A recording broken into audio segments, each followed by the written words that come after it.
এমএলএসে মেসির দম কি ফুরিয়ে গেল? উত্তরটা মোটেই না। গোল ঠিকই করছেন মেসি, তবে দুঃসময় কাটছে না মায়ামির। এবারের মৌসুমে 14তম গোলের দেখা পেয়েছেন এলএম10, তবে হেরেছে তার দল। এ নিয়ে টানা 5 ম্যাচে জয়ের দেখা নেই ইন্টার মায়ামির। একের পর এক হারে টুর্নামেন্টের পয়েন্টের তালিকার তলানির দিকে এগোচ্ছে দ্য হেরেন্সরা। এবার হেরেছে টরেন্টো এফসির কাছে। ঘরের মাঠেও জয়হীন মেসি, ক্যাসিমিরো, সুয়ারেজরা। 90 মিনিট খেলেও দলকে জয় এনে দিতে পারেননি লিও।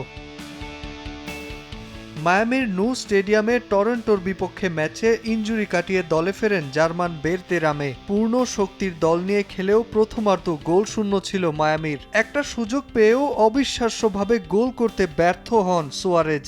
গোলরক্ষককে একা পেয়েও শট করেন গোলপোস্টের বাইরে।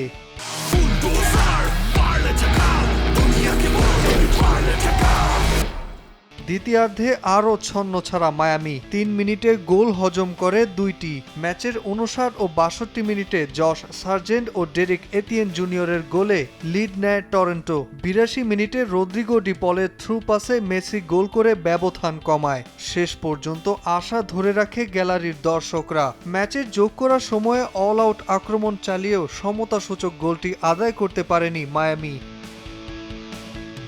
হার নিয়েই মাঠ ছাড়তে হয় মেসি, সুয়ারেজদের। 29 আগস্ট মন্ট্রিয়লের বিপক্ষে পরবর্তী ম্যাচে মাঠে নামবে ইন্টার মায়ামি।